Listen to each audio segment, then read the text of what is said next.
All right, hey everybody, welcome back to the channel. This is Rob at Smirking Gun Reviews, and in order to do my best movies, favorite movies video for 2018, I've been really trying to crank out movies I haven't seen this year, things that I just never got around to, and I've been really cranking them out, but I'm not going to do a review for every single one of them.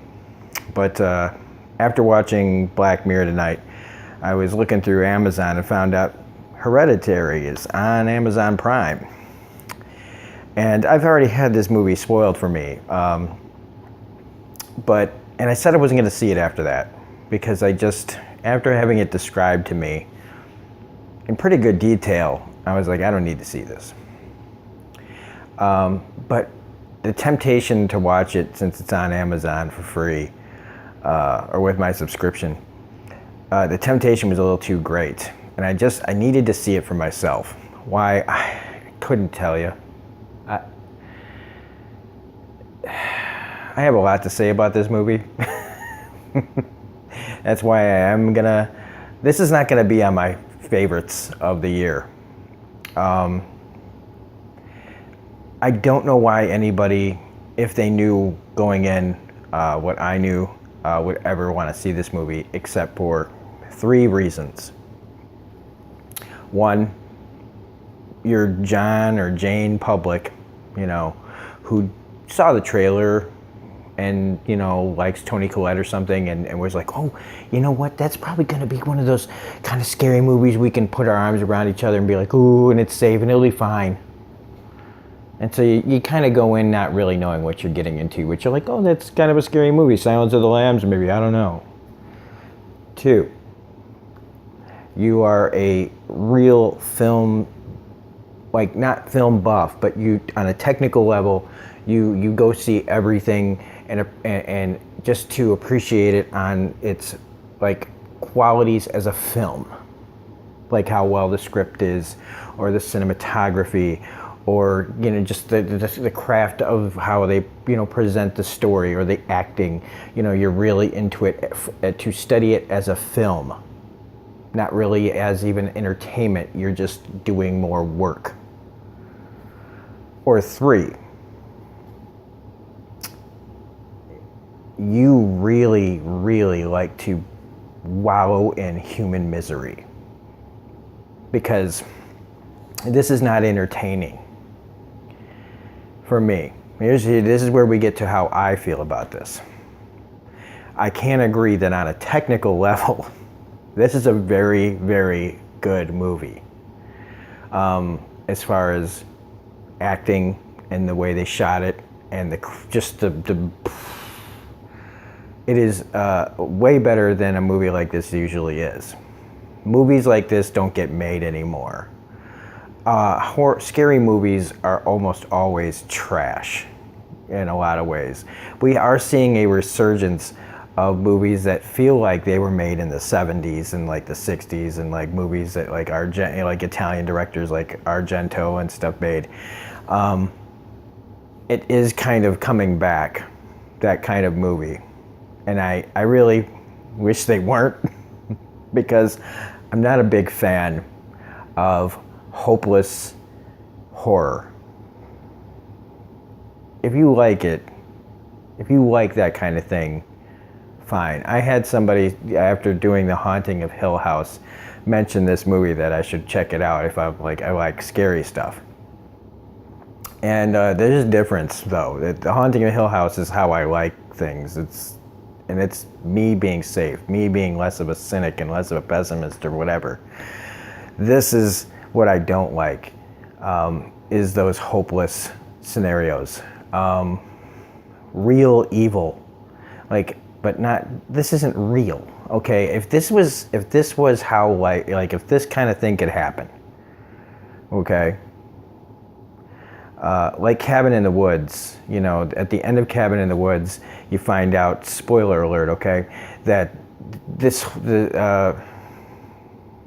whole thing that's going on is like a worship of these, to sate these old gods.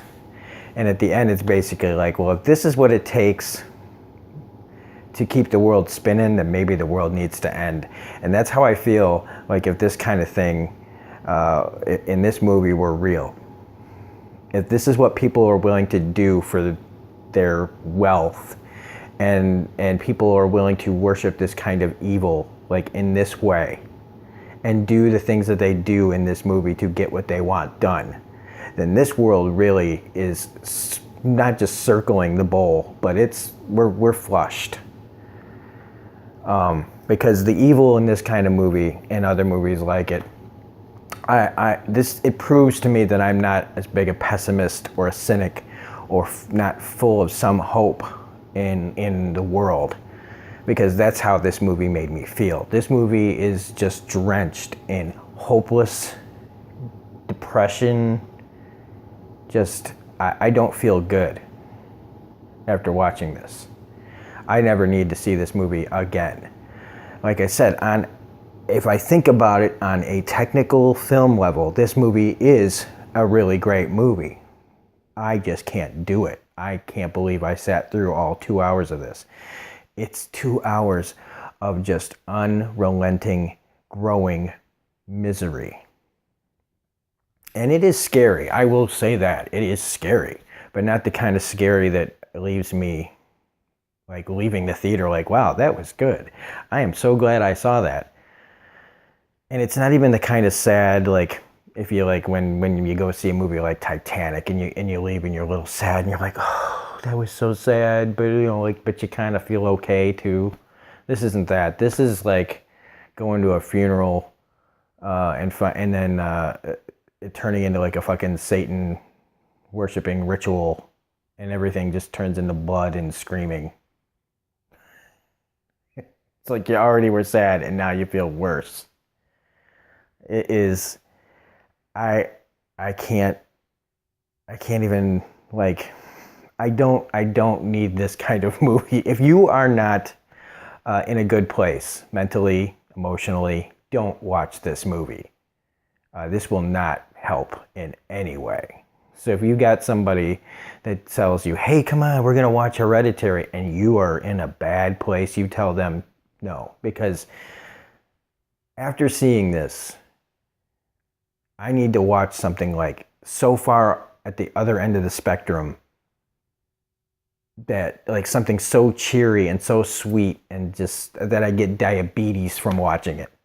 Something like The Sound of Music, which I never want to see The Sound of Music again, but I almost feel like I have to watch something like that, or Oklahoma, or some other just like Mary Poppins. I don't know why I'm going Julie Andrews here, but I need something really to bring me back up out of this, because it's just, it's exhausting. But look, I am glad I saw it once. It's kind of like how I feel about the movie Good Time, though. Like, I only needed to see that movie once and never again. This is pure nightmare fuel. And in that aspect, there were parts of this that was like, man, this is really scary. But I couldn't get past the whole, just how awful it was making me feel. And okay, for another thing, if Ann Dowd is in your movie or television show, you pretty much know where the story's gonna go. If you're watching something with Ann Dowd, you know bad things are happening, okay? Like, whether she's in The Guilty Remnant causing trouble in The Leftovers, or she's in The Handmaid's Tale as a woman you just really want to punch like square in the face as hard as you can, or like in that movie where she's like the fast food manager and she makes like the employee strip completely naked and humiliated. Like, everything she's in is just such a bad, like, she's a really great actress. But if you see Ann Dowd, like, if I saw Ann Dowd in real life, I don't know, I'd be like, man, you scare the fuck out of me. Because she's so good at being unassumingly evil. But also, like in like The Handmaid's Tale, she's really good at being like in your face evil. So I mean, I want Ann Dowd to play, like, I don't know what I'd do if I actually saw her be a nice character. I'm sure she has but her bad characters always overshadow it. Toni Collette is acting the hell out of this movie, way more. And these are things that people have already said. All the acting in this. Gabriel Byrne, who's usually like the alpha male in a movie, is great in this because of his silent strength. But like, it's all just too much. That kid Peter is great. Everybody's so good in this. It's just so miserable. It's so palatable.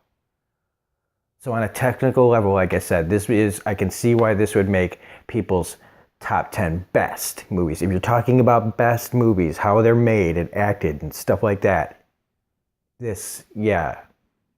Favorite movies? No. Like, absolutely not. I can switch from that distinction of, wow, this is like technically one of the best movies of the year. It's also one of the worst. Like, I did not enjoy this at all. There was even a point where I couldn't even look at the screen near the end of the movie because I was just like, what are they going to show me next that I don't want to see?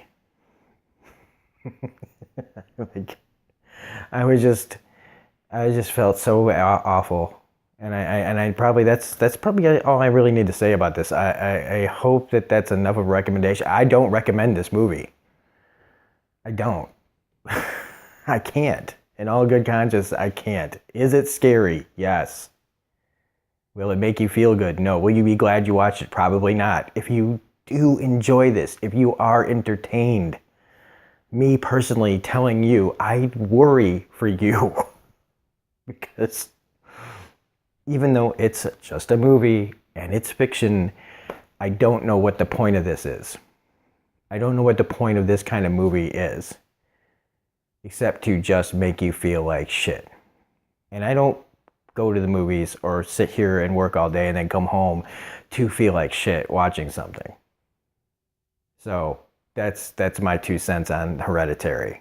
And I'm glad I saw it. I'm glad I'm reviewing it. I'm glad I'm telling you don't. If you must, this is your warning. So anyway, I thought it was going to go on longer, but I'm not. I've said my piece. Again, technically, it is a fantastic movie on a film technical level. So, if you like this review, please hit the like button, subscribe. We're 25 shy of 500, so it'd be fun to get there before the end of the year. If not, oh well. Share, comment, tell me what you guys think about this. What does this movie make you feel like? Because it makes me, I gotta watch. I don't know. I can't think of anything that I need something that brings me complete joy. So I guess I'm drawing a blank, man. Shawshank Redemption, except see, I'd have to sit through like 2 hours of misery, except see, that movie ends with hope. So anyway, this is Robin Sparking Gun Reviews saying, have a great night, and we'll see you hopefully on a happier video. Bye.